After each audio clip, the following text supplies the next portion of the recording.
नमस्कार दोस्तों, जन आवाज के आज के इंटरव्यू में आपका बहुत बहुत स्वागत है।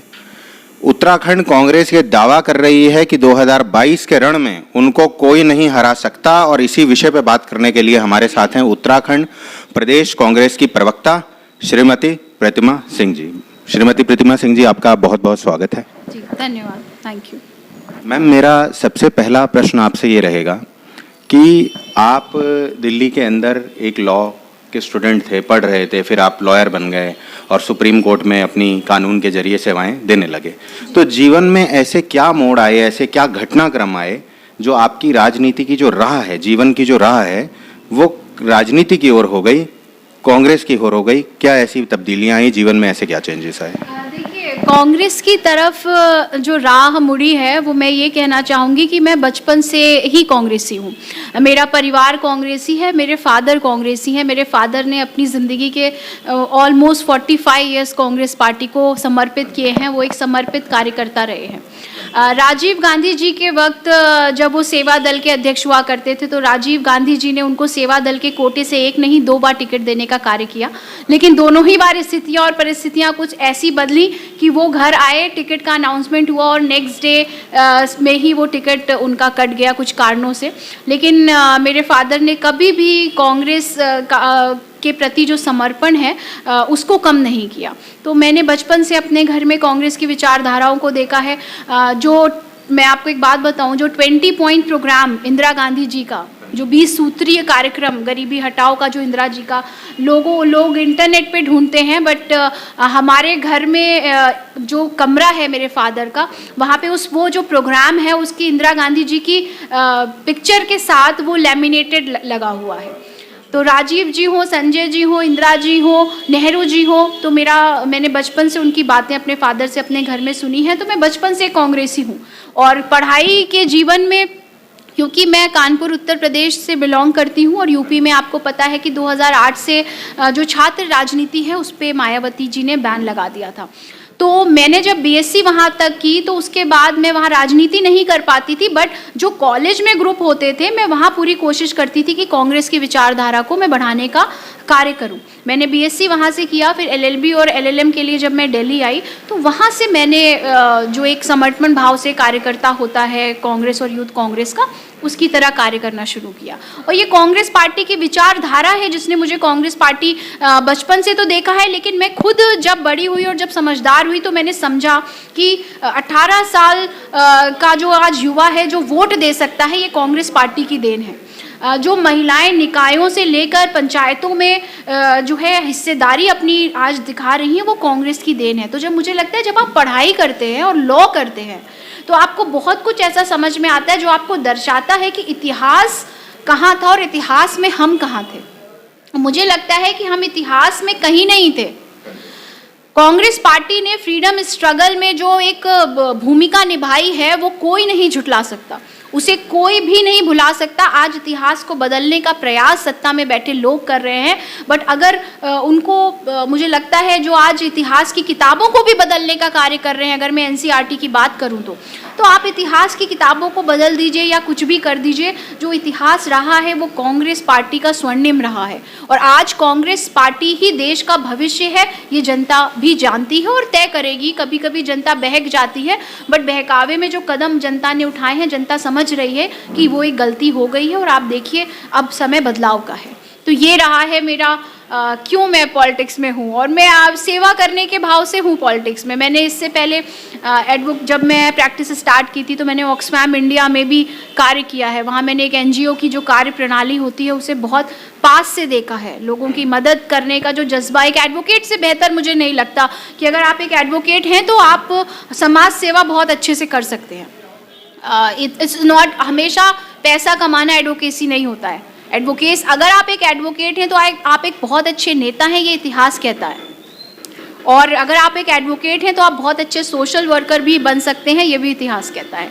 तो ये मेरी जो पढ़ाई रही है जिसने मुझे यहाँ तक लेके आया है, मुझे लगता है ये भी एक बहुत बड़ा रीज़न है मेरा आज कांग्रेस पार्टी में होने का। और आप राजनीति में आप प्रोफेसर का भी भूमिका निभा रहे हैं, आप देहरादून शहर में, और आप वकालत के पेशे में भी रहे, और अब आप कांग्रेस से आप प्रवक्ता हैं, मुखर उनकी आवाज़ रखते हैं कि कहीं ना कहीं आप जानते हैं कि ये प्रदेश की दो ज्वलंत समस्याएं रही, एक पलायन और दूसरा बेरोजगारी। और आपने कहा कि मायावती ने कहीं ना कहीं वहाँ छात्रों को राजनीति नहीं करने दी। यहाँ आप युवाओं की नफ्स को समझते हैं। उत्तराखंड में युवाओं का भविष्य संवरे, उन्हें नौकरियां मिलें और कहीं ना कहीं पलायन रुके, इसके लिए कांग्रेस के पास क्या रोड मैप है, क्या प्लान है जिसको वो 2022 में एग्जीक्यूट करेगी अगर वो सत्ता में आती है तो? देखिए, सबसे पहली तो बात ये है कि आज सरकार की मैं अगर बात करूं, सिर्फ सरकारी नौकरियों की बात करूं तो 57,000 के करीब जो पद हैं वो सरकारी नौकरियों में ही खाली पड़े हैं, जिसे 2019 में मुझे याद है लोकसभा चुनाव में भारतीय जनता पार्टी की एक प्रवक्ता उन्होंने बोला कि हम सत्ता में आते ही, बल्कि वो ये भूल गई थी कि वो 2017 से सत्ता में है। लोकसभा चुनाव आप जीतेंगे या नहीं ये निर्णय नहीं करेगा कि आप प्रदेश की सत्ता में है या नहीं। उन्होंने कहा कि हम चुनाव आप देखिए, ये लोकसभा चुनाव खत्म होते ही हम वो रिक्त स्थान भर देंगे, लेकिन आज तक नहीं भरे। अगर मैं आपको भारतीय जनता पार्टी के डेटा की बात करूं कि जो उन्होंने बेरोजगारों के संदर्भ में दिए हैं, तो एक बार 10 लाख का डेटा दिया, फिर 7 का दिया, फिर 8 का दिया। ये दर्शाता है कि 25 लाख युवाओं को आपने रोजगार देने का कार्य किया, बल्कि 7,77,771 जो बेरोजगार हैं वो पंजीयन कार्यालय में है, जो लिखित में है, डेटा है जो सरकार के पास। तो फिर आपने नौकरियां किसको दे दी? कांग्रेस पार्टी सबसे पहले तो वो जो रिक्त पद है उनको भरने का कार्य करेगी। हमने हमेशा उत्तराखंड और उत्तराखंडियत की बात की है।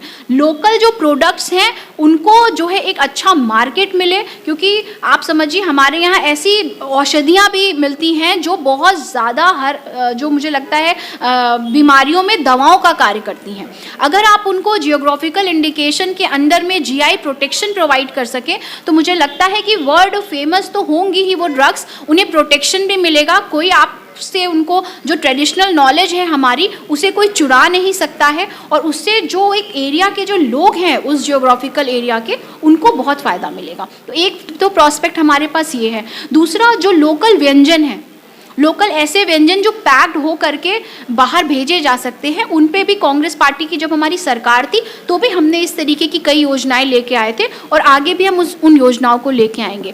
प्लस आपने देखा कि स्किल जो होता है, स्किल डेवलपमेंट प्रोग्राम्स, वो बहुत इंपॉर्टेंट होते हैं, क्योंकि आप सबको, कोई ग्रेजुएशन कर ले, कोई पोस्ट ग्रेजुएशन कर ले, सबको जॉब देना मुझे लगता है कि एक सरकार के हाथ में नहीं होता है। कभी कभी कुछ रिस्ट्रिक्शंस होती हैं, बट एक टेक्निकल जो व्यक्ति होता है उसको स्वरोजगार के माध्यम से आप जॉब प्रोवाइड कर सकते हैं। तो कांग्रेस पार्टी सरकारी रिक्त पद भरने का हमारा सबसे अहम मुद्दा होगा सत्ता में आते ही। दूसरा, जियोग्राफिकल इंडिकेशन किन प्रोडक्ट्स को हमें देना है, ये भी एक बहुत महत्वपूर्ण फैसला कांग्रेस सरकार लेगी, आप देखिएगा जब सत्ता में आएगी। प्लस लोकल प्रोडक्ट्स को किस तरीके से वर्ल्ड वाइड फेमस करना है। टूरिज्म का बहुत बड़ा हमारे पास स्कोप है, तो टूरिज्म को भी बढ़ावा देंगे जिससे कि स्वरोजगार बढ़ेगा। तो जब स्वरोजगार बढ़ेगा तो मुझे लगता है पलायन का सबसे बड़ा कारण है रोजगार। जो बेरोजगारी है, जो बेरोजगार युवा है, वही पलायन करते हैं। तो जब आप अपने प्रदेश में लोगों को रोजगार और स्वरोजगार से जोड़ देंगे तो मुझे लगता है पलायन कम हो जाएगा। और आप देखते हैं कि कहीं ना कहीं कोरोना काल में स्वास्थ्य की जो भी स्थिति थी वो बहुत ही जर्जर रही उत्तराखंड के अंदर, और कांग्रेस ने हर मोर्चे पे इस आवाज़ को उठाते रहे, आप लोग बुलंद करते रहे। अब कहीं ना कहीं 2022 का रण एकदम निकट है और कांग्रेस को कहीं ना कहीं सत्ता की चाबी मिलने की चांस बहुत ज़्यादा लग रहे हैं। तो कांग्रेस ऐसा क्या स्वास्थ्य पे नीति लेके आएगी जिससे दिक्कतें ना आए? क्योंकि उत्तराखंड में ये स्थिति तक रही कि कुछ महिलाओं ने प्रसव पीड़ा उनको बस में हो गई, उनको बीच रास्ते उतार दिया गया, उन्होंने जच्चा बच्चा सड़क पे जन्म दिया। इतनी बुरी परिस्थिति के अंदर आपको क्या लगता है कि कांग्रेस हेल्थ के इशू को कितना सीरियसली लेगी अगर कांग्रेस सत्ता में आती? देखिए, कांग्रेस सत्ता में आएगी ये बिल्कुल निश्चित है, और मैं आपको बताऊं जिस तरीके से भारतीय जनता पार्टी ने पिछले 5 सालों में स्वास्थ्य व्यवस्था पे बिल्कुल भी ध्यान नहीं दिया, क्योंकि अगर ध्यान दिया होता तो आप 108 जो एम्बुलेंस थी आप उसको बंद नहीं करते। उस एम्बुलेंस की इतनी आज प्रदेश में ज़रूरत है। आप देखिए जो पहाड़ी एरिया में जो सड़कें हैं वहाँ से जो लोगों को डिस्टेंस तय करना पड़ता है हॉस्पिटल के लिए, उस सिचुएशन में मुझे लगता है हर डिस्ट्रिक्ट हेडक्वार्टर पे और हर ऐसे जिलों में जहाँ जो सुगम व्यवस्था नहीं है, जहाँ पे वहाँ पे वो जो 108 थी वो एक अहम भूमिका निभा रही थी। आपने अपने एक्सचेकर को कम करने के लिए वो 108 को बंद करने का कार्य किया। कितना प्रोटेस्ट हुआ, आपने आश्वासन भी दिया, सब दिया, लेकिन आपने उसे सुचारू रूप से नहीं चलाया। अस्पताल की अगर मैं बात करूं तो उत्तराखंड के परिप्रेक्ष्य में आप जितने भी अस्पतालों के नाम ले लीजिए, मैं सिर्फ देहरादून के दून हॉस्पिटल की अगर मैं सिर्फ बात कर लूं तो आप इतिहास उठा के देखिए, ये कांग्रेस द्वारा बनाया गया है। और भारतीय जनता पार्टी के राज में आपने देखा कि उनके खुद के जो मंत्री हैं थे, मैं कहूँगी, उनको अपने विधानसभा क्षेत्र में एक मेडिकल कॉलेज खोलने के लिए इस्तीफे की धमकी देनी पड़ती है। तो ये दर्शाता है कि कौन काम करना चाहता है और कौन काम नहीं करना चाहता है, कौन सिर्फ जनता को बेवकूफ़ बनाना चाहता है। कोरोना काल की मैं बात करूं, भारतीय जनता पार्टी ने कोरोना काल की भी अपनी विफलताएं कांग्रेस सरकार पे फोड़ने का कार्य किया। तो मैं उन्हें ये बताना चाहती हूँ, चाहे वो पंतनगर का अस्पताल हो, चाहे वो श्रीनगर ऑक्सीजन प्लांट हो, चाहे वो एम्स का ऑक्सीजन प्लांट हो, वो स्थापित करने का कार्य कांग्रेस पार्टी ने किया था। और वो उस सिचुएशन पे किया था जब कोरोना नाम की बीमारी से जो देश क्या पूरी दुनिया वाकिफ नहीं थी। तो जब स्थितियां और परिस्थितियां भाजपा के समक्ष आई, जब हमें ऑक्सीजन की ज़रूरत थी, जब हमें वेंटिलेटर्स की ज़रूरत थी, तो आपने देखा किस तरीके से पीएम केयर फंड के नाम से जो वेंटिलेटर आए उनमें घोटाला हुआ। तो जब हमारी सरकारें रही हैं, हमने प्रदेश की स्वास्थ्य व्यवस्था के लिए हर वो कार्य किया है। हमने डॉक्टरों की नियुक्ति की है, पैरामेडिकल स्टाफ की नियुक्ति की है। 5 साल में आपने देखा डॉक्टर्स और पैरामेडिकल स्टाफ जिन्होंने कोरोना काल में एक अहम भूमिका निभाई, वो सड़कों पर नजर आ रहे थे। तो ये दर्शाता है कि भाजपा ने सिर्फ डबल इंजन की जो सरकार है उसका वादा किया, उसको पूरा नहीं किया, धरातल पे नहीं लाया। यही वजह है कि त्रिवेंद्र सिंह रावत जी को खुद चिट्ठी लिख के बोलना पड़ रहा है कि हम चुनाव नहीं लड़ेंगे, क्योंकि वो लड़ नहीं सकते। उनकी जनता को जवाब दे ही नहीं है, उनके पास रिपोर्ट कार्ड नहीं है उनके पास। और मेरा आपसे ये प्रश्न है कि कहीं ना कहीं कांग्रेस पार्टी की राष्ट्रीय महासचिव श्रीमती प्रियंका गांधी जी ने एक नारा दिया, लड़की हूँ लड़ सकती हूँ, और आपकी प्रदेश कांग्रेस की महिला अध्यक्ष सरिता आर्य ने इस मामले पे भाजपा में जाके अमल कर दिया कि लड़की हूँ लड़ सकती हूँ, लेकिन भाजपा की टिकट से। तो आपका क्या कहना है, इस राजनीति को आप क्या मानते हैं? क्या महिला अध्यक्ष पद पे होने के बावजूद उनको कहीं ना कहीं उनके सपने पूरे नहीं हुए? क्या हो गया ऐसा? देखिए, मैं इसे बस एक शब्द में अगर बयां करूंगी तो ये स्वार्थ की राजनीति है।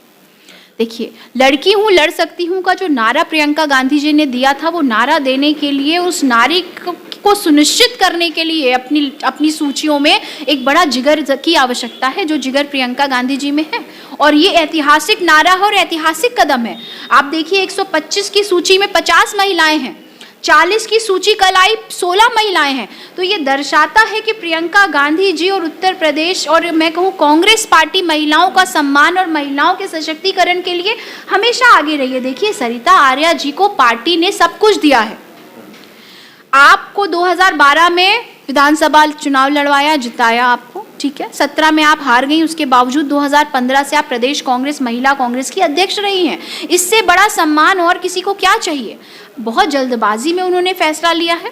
उन्होंने उन महिलाओं के बारे में नहीं सोचा जो उनकी तरफ आंखें उठा के देख रही थी कि हमारी जो महिला अध्यक्ष है वो हमारे हक की लड़ाई लड़ेंगी। उन्होंने अपने निजी स्वार्थ को साधने का कार्य किया। तो मुझे लगता है कि जब तक पार्टी उनके स्वार्थों को साध रही थी, तब तक पार्टी में उनका सम्मान था। जब पार्टी को आज संघर्ष के वक्त में उनकी आवश्यकता है, तो उन्होंने अपने हितों को प्राथमिकता देकर के ये प्रूव कर दिया, ये साबित कर दिया कि उन्हें कभी पार्टी की विचारधारा से लगाव नहीं था। तो कांग्रेस तो पार्टी ने अपनी टिकटें भी घोषित नहीं की थी, उससे पहले ही उन्होंने अपना मन बदल लिया और भाजपा ज्वाइन कर। बिल्कुल, तो ये जल्दबाजी में लिया गया फैसला है। उन्हें लगा कि जो घर वापसी यशपाल आर्या जी और संजीव आर्या जी की हुई है, उनको ये लग रहा था कि उनकी वजह से उनका नुकसान ना हो जाए। तो उन्होंने अपने नुकसान और फायदे के तराजू में सारी चीज़ें तौली हैं। उन्होंने अपने पद की गरिमा नहीं रखी, मैं ये कहूँगी, और बहुत अति महत्वाकांक्षा के चलते उन्होंने भारतीय जनता पार्टी ज्वाइन कर ली है।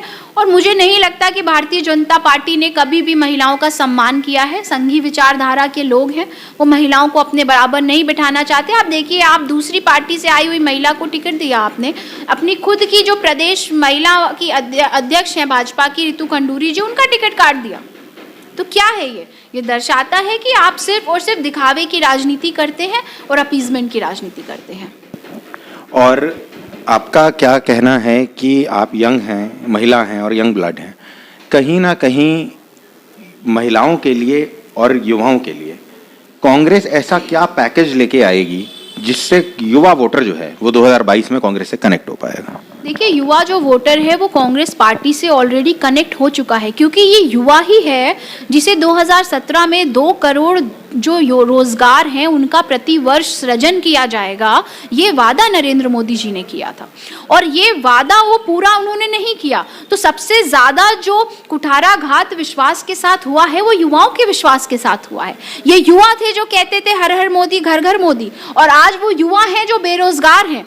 वो युवा हैं जिनकी आज इतनी मोदी जी ने हैसियत नहीं छोड़ी कि वो पकौड़े तक तल सकें। एक ग्रेजुएट और एक पोस्ट ग्रेजुएट, पहले तो आपने कहा 2 करोड़ जॉब देंगे, फिर आप एक साइंटिस्ट बन गए और आप कहने लगे कि नाले की जो गैस निकल रही है उसको लीजिए और पकौड़ा तलने का कार्य करिए। तो ये तो आपकी मानसिकता है जो आप युवाओं को, जो पढ़ लिख कर आगे बढ़ना चाहता है, कुछ करना चाहता है, आप उसको कह रहे हैं। मैं ये नहीं कहती पकौड़ा तलना एक बुरी बात है, वो स्वरोजगार में आता है, लेकिन मोदी जी ने तो उसके लायक भी नहीं छोड़ा किसी को। 250 रुपए का सरसों का तेल में कौन पकौड़ा तल पाएगा? 50 रुपए के प्याज में कौन पकौड़ा तल पाएगा? तो पकौड़ा, और 1000 रुपए की गैस में कौन पकौड़ा तल पाएगा? तो पकौड़ा तलने लायक भी मोदी जी ने नहीं छोड़ा। तो कांग्रेस पार्टी के साथ युवा इसलिए है क्योंकि युवा ने जिस जुमलेबाज पे भरोसा किया, उस जुमलेबाज ने उनके विश्वास को तोड़ने का कार्य किया। और आज युवा भी ये समझता है, देश हो या प्रदेश हो, अगर उसका विकास कोई कर सकता है तो सिर्फ कांग्रेस पार्टी कर सकती है। सामाजिक न्याय की बात अगर कोई कर सकता है तो कांग्रेस पार्टी कर सकती है। समानता की बात अगर कोई कर सकता है तो कांग्रेस पार्टी कर सकती है। इसीलिए मुझे पूरा भरोसा है कि प्रदेश हो या देश हो, युवा कांग्रेस पार्टी के साथ है। और मेरा आपसे अगला प्रश्न ये रहेगा कि कहीं ना कहीं बहुत चुनाव निकट हैं, कांग्रेस के पास इस वक्त ऐसा क्या मास्टर स्ट्रोक है, ऐसा क्या हो रहा है कि भाजपा के अंदर भगदड़ मची हुई है? 3 इन्हें सीएम बदलने पड़ गए और बाद में इनके कई मंत्री भी, यशपाल आर्य जी, हरक सिंह रावत जी भी इनको कहीं ना कहीं इनके कैबिनेट से अलग हो गए। आपको क्या रीज़न लगता है कि ये सरकार अपनी करनी पे और कथनी पे बहुत बड़ा डिफरेंस लेके चली और ये सरकार 57 के मैंडेट के बावजूद दिन पर दिन नीचे की ओर जाती गई? देखिए, बिल्कुल मुझे लगता है भारतीय जनता पार्टी को आत्ममंथन करने की आवश्यकता है, क्योंकि जिस तरीके से उत्तराखंड हो या उत्तर प्रदेश हो, वहाँ पर नेताओं में भगदड़ मची हुई है। ये दर्शाता है कि भारतीय जनता पार्टी में तानाशाही रवैया है। आप तानाशाही करते हैं, इसीलिए त्रिवेंद्र सिंह रावत जी जो बजट सत्र में थे और सदन में बजट पेश कर रहे थे, आपने उनको आनन फानन में बुलाकर मुख्यमंत्री पद से हटा दिया। और जब पत्रकार बंधुओं ने उनसे पूछा कि क्या वजह रही कि आपको उन्होंने हटा दिया, तो उन्हें ये कहना पड़ा कि ये तो आप दिल्ली से जाके पूछिए। तो ये दर्शाता है कि वहाँ लोकतंत्र नहीं है, ना लोकतंत्र है, ना अभिव्यक्ति की आज़ादी है। तो लोगों में घुटन महसूस होती है। और 5 सालों तक, क्योंकि भारतीय जनता पार्टी जो गुटों में बटी हुई है, यही वजह रही कि 5 साल प्रचंड बहुमत, 57 के प्रचंड बहुमत के बावजूद भी आपको 3 मुख्यमंत्री बदलने पड़ गए। ये दर्शा रहा था कि आपने जनता के हितों को साधने का कार्य नहीं किया।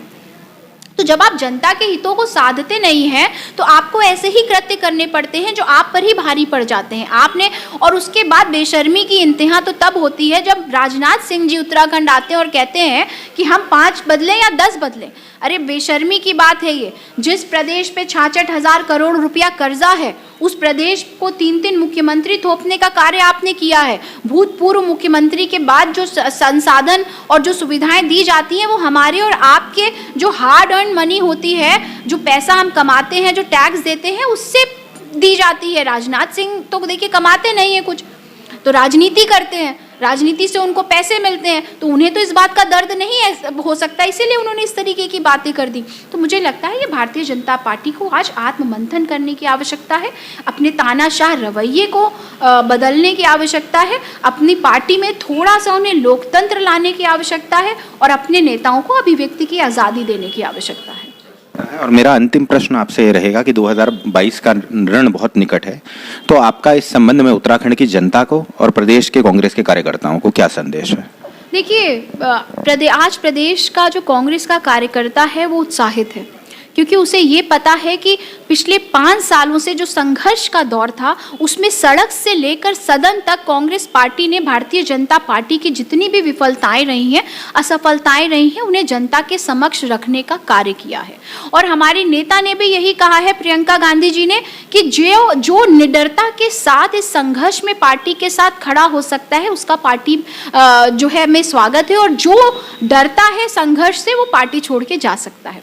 तो आज प्रियंका गांधी जी में, राहुल गांधी जी में, हमारी राष्ट्रीय अध्यक्षा सोनिया गांधी जी में कांग्रेस पार्टी का हर कार्यकर्ता भरोसा रखता है और तन मन धन से संघर्ष कर रहा है भारतीय जनता पार्टी के खिलाफ। और ये भारतीय जनता पार्टी की मैं आपको बताऊं असफलताएं हैं जो कांग्रेस पार्टी को 2022 में सत्ता में पहुंचाने का कार्य करेंगे। बहुत बहुत शुक्रिया डॉक्टर प्रतिमा सिंह जी कि आपने अपनी बात रखी बेबाकी से और अपनी बात रखी और कांग्रेस का पक्ष रखा। आपका बहुत बहुत शुक्रिया। Thank you so much. धन्यवाद जी, बहुत बहुत शुक्रिया। नमस्कार, प्रणाम।